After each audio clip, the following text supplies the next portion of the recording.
Sustained success in the vacuum of space does not happen by accident. It is the result of 25 years of relentless precision and unwavering human dedication. As the International Space Station orbits our planet at 17,500 miles per hour, a symphony of operations ensures humanity's foothold among the stars remains secure.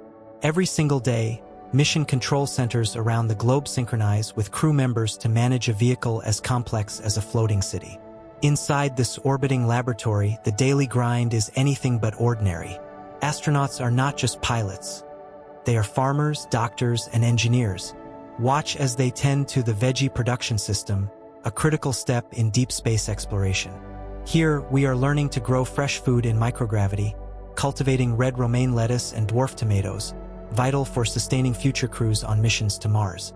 But the research goes deeper than just survival. The station is a unique medical lab where we study the human body in ways impossible on Earth. Without gravity, we see how cells age, how fluids shift, and how bones change, unlocking secrets that help treat osteoporosis and muscle atrophy back on the ground. Simultaneously, the crew maintains the delicate life support systems that keep them alive. They are perfecting the art of recycling, turning 98% of all wastewater, including sweat and urine, into drinkable water cleaner than what flows from your tap at home. This technology is already being adapted to provide clean water to remote areas on Earth. This is not just a metal can in the sky. It is a bridge to our future. From testing 3D printing in zero-G to monitoring our planet's changing climate from the Cupola, every operation here fuels the next giant leap. 25 years of continuous human presence, and we are just getting started.